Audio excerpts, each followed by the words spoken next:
Nós vamos começar agora um tempo de ministrações tratando de orações. Diga comigo, orações.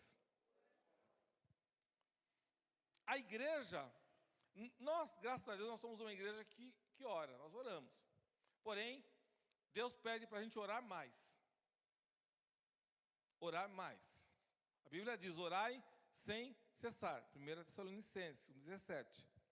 Mas hoje eu vou falar sobre algo que Asaf deixou na palavra do Senhor. Vamos lá comigo, então, novamente, no livro de Salmos. Pode ficar sentado mesmo. Salmos 81 e o versículo 10. Salmo 81, verso 10. Diz assim: Eu sou o Senhor, o seu Deus, que o tirei da terra do Egito.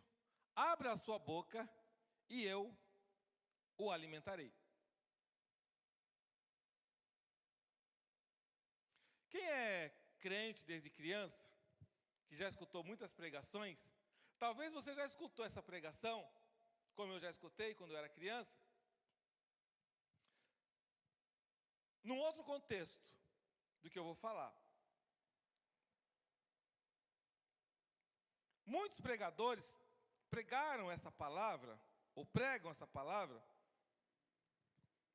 no sentido errado, que devemos pregar e não se preocupar na hora, porque Deus vai encher de palavras e você vai conseguir falar.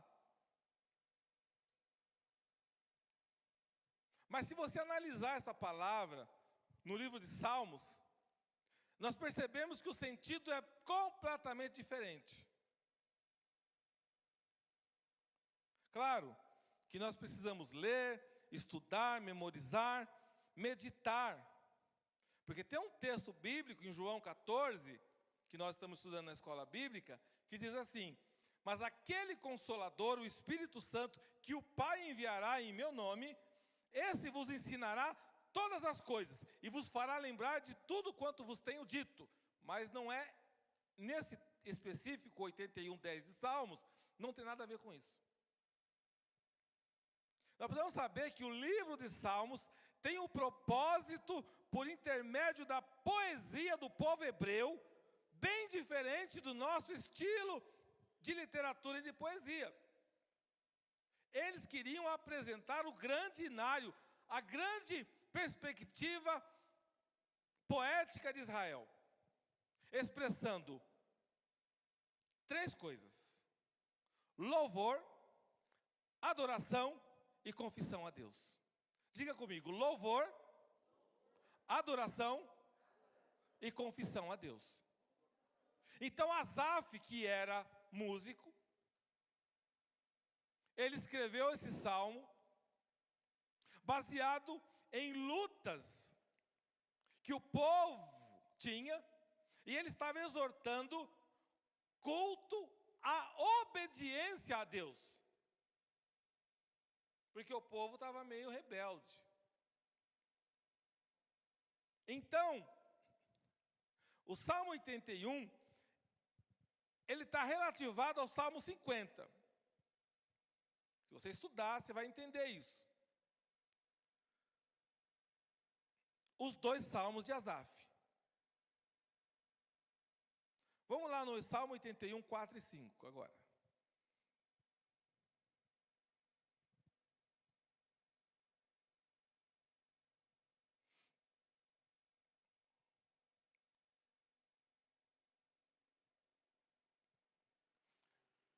Porque este é um decreto para Israel, uma ordenância do Deus de Jacó. Presta atenção. Que ele estabeleceu como estatuto para José quando atacou o Egito. Ali ouvimos uma língua que não conhecíamos.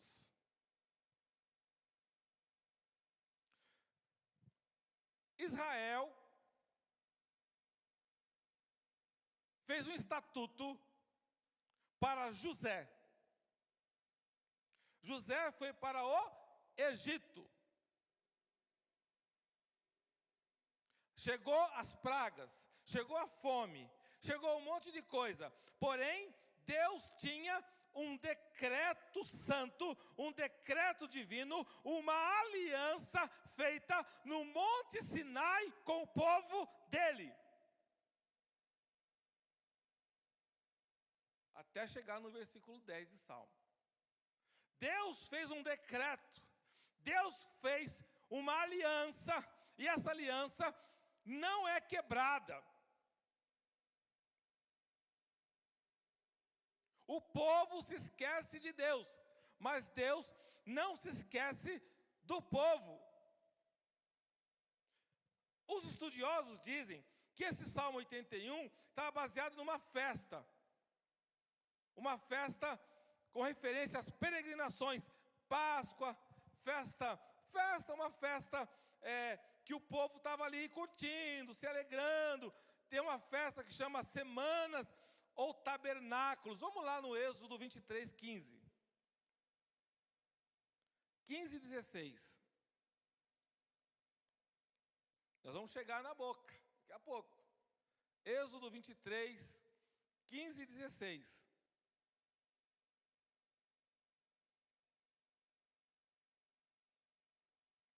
Celebrem a festa dos pães sem fermento durante 7 dias. Comam pão sem fermento, como eu lhes ordenei. Façam isto na época determinada do mês de Abib, pois nesse mês vocês sairão do Egito. Ninguém se apresentará a mim de mãos vazias. Celebrem a festa de colheita dos primeiros frutos do seu trabalho de semeadura. Celebrem a festa do encerramento da colheita, quando no final do ano vocês armazenarem as colheitas. O que tudo isso significa? Significa o seguinte: que Deus, Ele nos dá direção e Ele nos dá ordens. Ele nos dá caminhos. Primeiro, na primeira festa, Deus falou: olha, vocês vão colher e vocês vão ofertar. Vocês não vão chegar aqui de mão vazia. Deus falando com o povo. Olha, vocês é que sabem. E na segunda, armazenem as colheitas. Por quê? Porque o Senhor já sabia que ia chegar fome.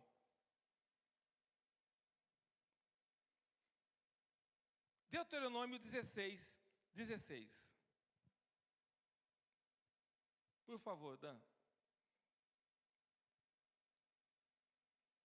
3 vezes por ano, todos os seus homens se apresentarão ao Senhor, ao seu Deus, no local que ele escolher, por ocasião da festa dos pães sem fermento, da festa das semanas e da festa das cabanas. Nenhum deles deverá apresentar-se ao Senhor de mãos vazias. Ordem de Deus. Segundo Crônicas 8, 13.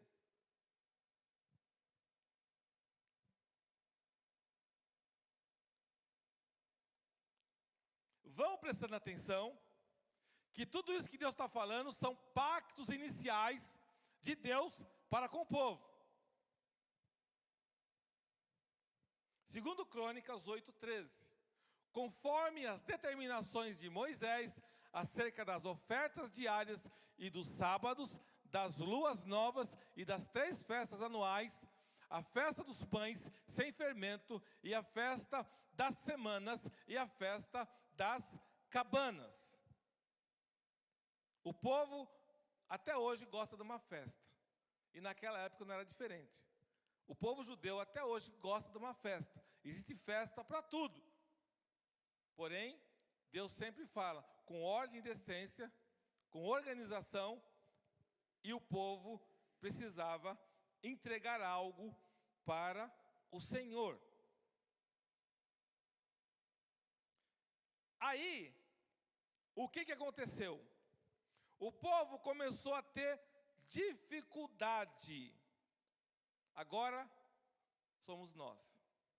O povo também naquela época. O povo começou a ter luta. Vamos agora no 81, a partir do versículo 6. Salmo 81, a partir do verso 6.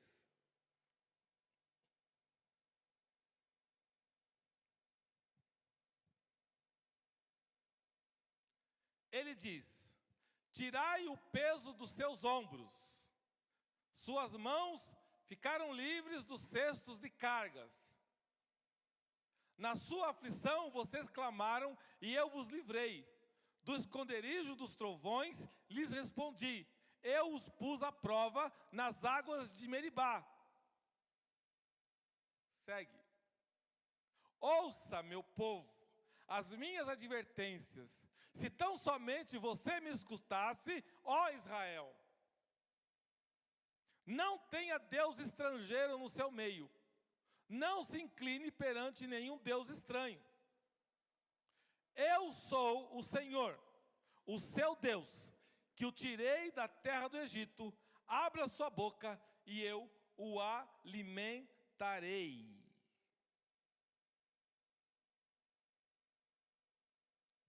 Você está entendendo o que o pastor trouxe desde o Velho Testamento lá atrás, a aliança que Deus fez com o povo? Deus foi lá, tirou o povo que estava preso no Egito.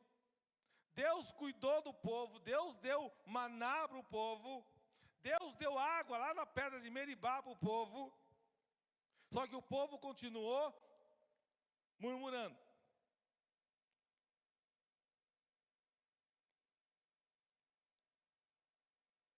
O povo continuou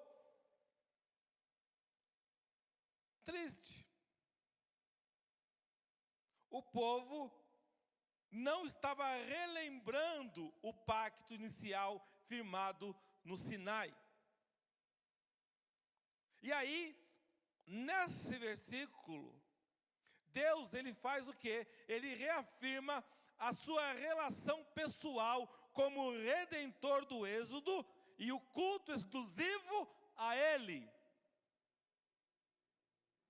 Deus nos lembra, olha, Rubinei, olha, Nelson, olha, Luciane, você é meu, você é minha.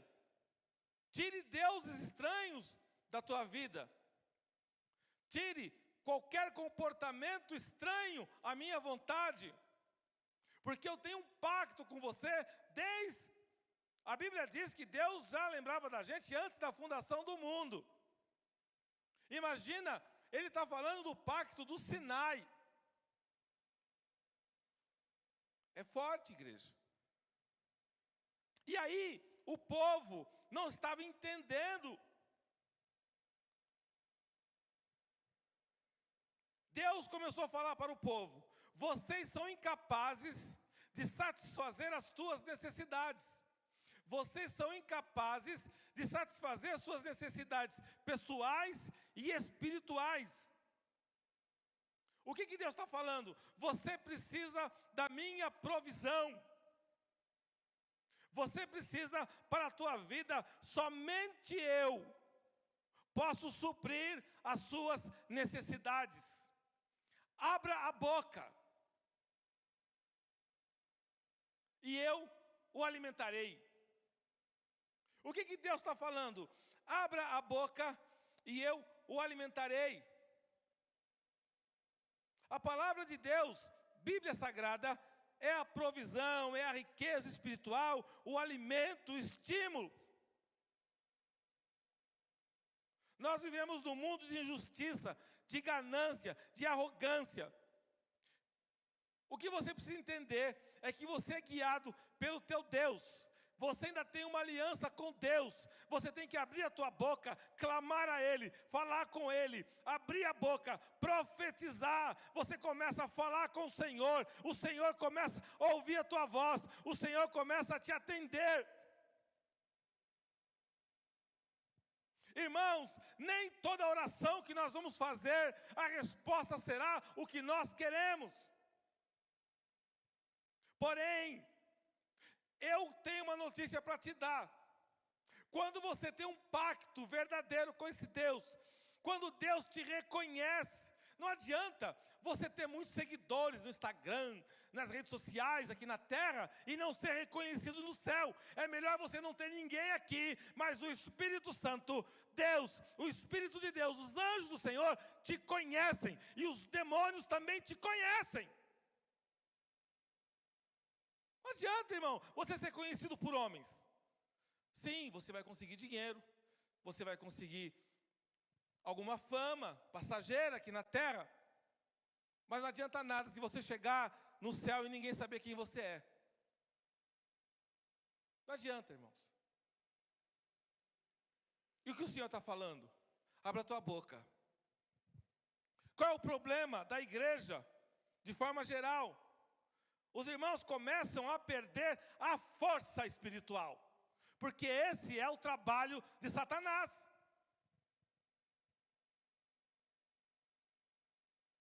Esse é o trabalho do inimigo. Matar, roubar e destruir. Ele mata a tua força espiritual. Ele destrói a tua fé. Ele rouba a tua esperança. Por isso que o Senhor está falando, abre a tua boca, profetiza. Irmãos, eu já orei por mortos que ressuscitou, vocês sabem disso. Eu já orei por gente com câncer que foi curado. Eu já orei por crianças que davam como mortas e Deus curou. Mas eu também já orei por muitas situações que não foi o que eu esperava. E eu chorei, e eu falei para o Senhor, por que, Senhor? Sabe o que o Senhor falou? Como está na Bíblia, a minha graça te basta. Não interessa. Passei tempos difíceis na minha vida, e eu orava, e eu clamava, e eu não saía do lugar. E eu chorava. Mas eu nunca abandonei a obra do Senhor, eu nunca abandonei a casa de Deus. Irmão, sim, eu chegava na igreja triste, eu ficava encostado lá olhando e falava, Senhor, tem misericórdia. Mas foi um tempo na minha vida que Deus me usou demais. Deus sabe quando a gente é fiel e verdadeiro com Ele. Abra a tua boca. Vai ter momentos na tua vida que você não vai conseguir nem abrir a boca.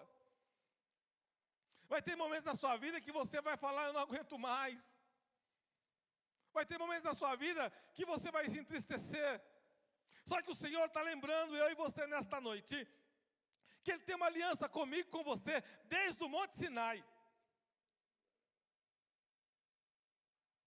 Ele está falando para mim e para você, que a provisão, a riqueza espiritual, o alimento, o estímulo, vem dEle.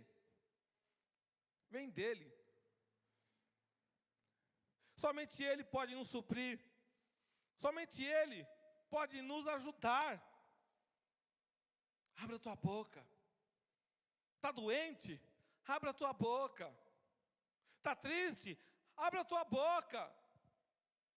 Abra a tua boca. O Senhor está falando para você abrir a tua boca. Não é para você fazer o outro abrir a boca dele. É para você abrir a tua boca. Pastor, eu não aguento mais, eu não oro mais.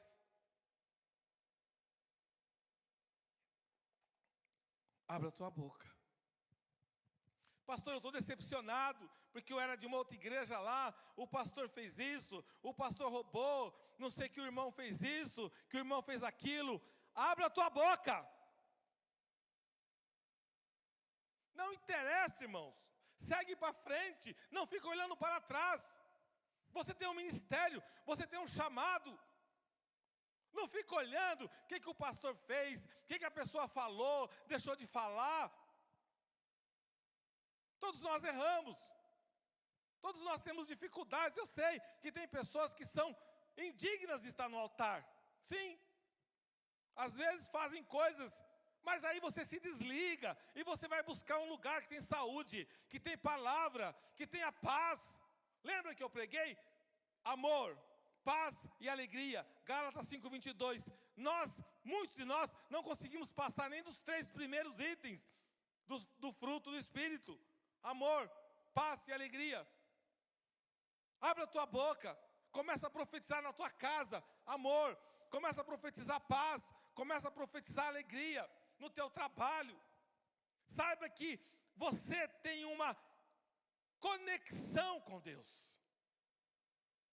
Você precisa ter uma conexão com o Pai. Ou você é mais um, ou você é mais um no gado. Porque quando Deus te conhece, não é quando você está na igreja. Deus te conhece quando você está bem longe da igreja. Deus sabe quem você é quando você pega um carro, vai até o Rio de Janeiro, vai até a China. De carro não, né? De avião, melhor. Quando você está longe, ninguém te conhece. Ninguém sabe quem você é. Ali é que Deus vai conhecer quem você é. E você vai saber quem você é também. Ali é que você vai ser provado. Porque você vai estar em reunião com várias pessoas que são ímpias.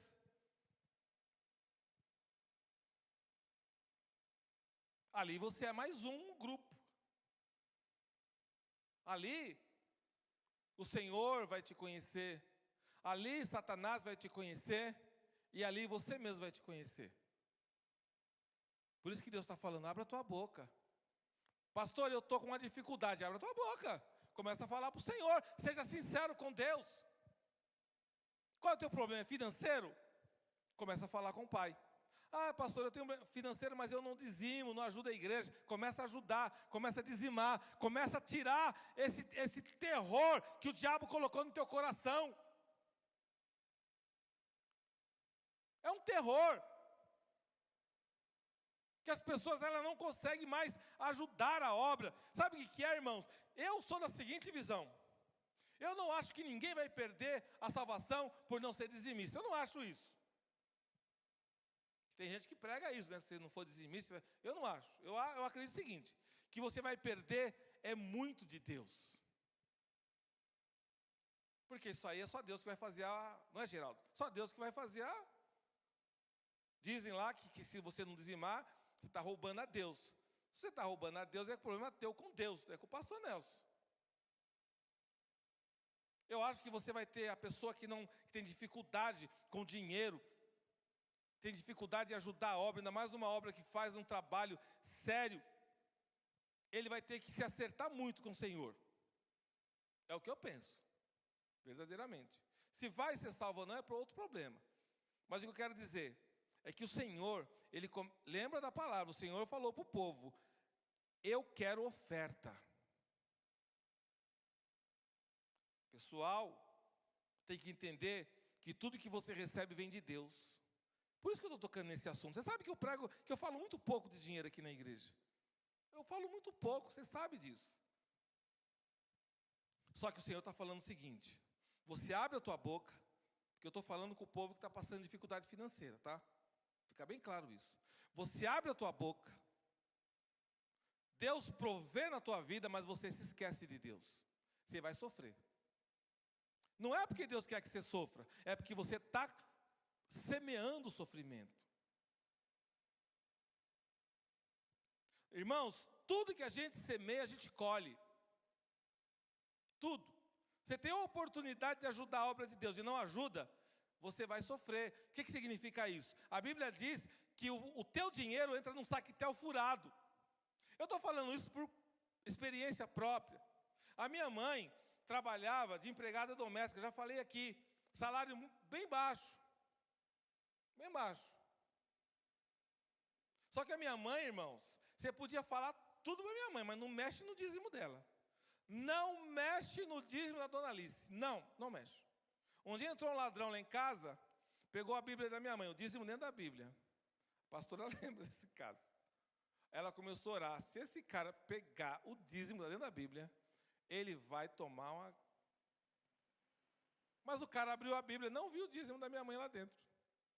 É impressionante, irmão. Levou meu cordãozinho de ouro que eu tinha, e nós tínhamos um quarto, e eu e a pastora ia casar. Tinha um monte de televisão, onde o cara não entrou lá. Ele levou meu carro na época, depois achou. Mas a minha mãe me ensinou a ser dizimista. Irmãos, a minha mãe, com o salário que ela tinha, o que ela construiu, para mim, a minha mãe é uma milionária. Milionária. Milionária. Pessoas que ganhavam um salário muito maior que o dela, não conseguiu 10% do que minha mãe fez. E até hoje, eu tenho o benefício da fidelidade da minha mãe. Até hoje. E pessoas que ganhavam um salário muito maior, não conseguiam. Eu estudei na Inglaterra, eu estudei em Cambridge, filho da Dona Alice. Filho da Dona Alice, graças à oração da minha mãe e às ofertas da minha mãe, eu conheço 4 continentes do mundo. Só não conheço a Oceania, que um dia eu vou lá com a pastora, na Austrália, Nova Zelândia. O resto, irmão, conheço tudo. Sabe por quê? Porque a minha mãe sempre foi fiel a Deus. Não adianta você querer coisas materiais de Deus, se você não ajudar a Deus, a obra de Deus. Deus precisa do teu dinheiro? Não, irmãos. É você que precisa ofertar e ajudar a obra dele. É diferente. Deus não está preocupado se você vai ofertar. Porque, irmãos, se você não ofertar, se você não dizimar, Deus manda outro para ajudar. Se você não vier pregar, se o pastor Nelson falar, não vou pregar hoje, que eu não vou pregar hoje, não vou. Não vai? Deus levanta outro. Eu não vou no som hoje, não vai? Deus levanta outro. Porque esse é o Deus que eu conheço. Então, quando você começar a abrir tua boca, presta atenção. Vida espiritual, oração. Pastor, minha vida financeira está uma bênção. Graças a Deus, estou com meu emprego, estou tudo bacaninha. Só que eu preciso me fortalecer espiritualmente. Ore. Abra tua boca em oração. Vida financeira. Não adianta você ficar dando um aviãozinho na igreja, pulando na igreja, se você não é dizimista. Não vai resolver nada a tua vida. Porque você está sendo falso com Deus. Você está abrindo a boca, mas você não está agindo. Saúde. Você está com uma doença, alguma enfermidade. O que nós fazemos? Oramos, fazemos o que a Bíblia diz, chamamos os presbíteros, os pastores, colocamos as mãos, ungimos, e a doença vai embora em nome de Jesus.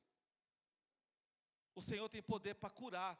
Casamento, família, tudo isso, abre a tua boca, começa a apresentar para o Senhor. Não adianta você fugir do problema. Porque todos nós temos dificuldades, irmãos. O teu cachorrinho, o teu gatinho, tartaruga, teu bichinho está doente, ora. Deus visita, Deus cura. Pastor, como é que pode isso? Irmãos, você assistiu a série de José lá? De Israel? Que ele fez um acordo lá, nas ovelhinhas, que ia nascer preto e branco. Meu pai sempre falava essa história para mim. Deus, ele tem o poder sobre os animais, sobre as plantas.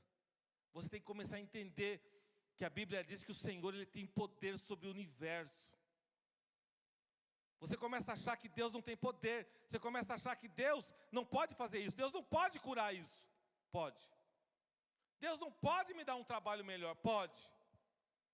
Porque para Ele nada é impossível. Você tem que mudar a tua mentalidade. Muda a tua visão. Pelo amor de Deus, muda a tua visão. Muda. Começa a abrir a tua boca. Começa a ser fiel a Deus. Começa a chamar o Senhor para a tua presença, da tua casa, no teu trabalho. Você ora no teu trabalho? Você ora no teu escritório? Você clama a Jesus? Ou você acha que você é suficiente? Não, eu sou suficiente aqui, porque eu entendo tudo.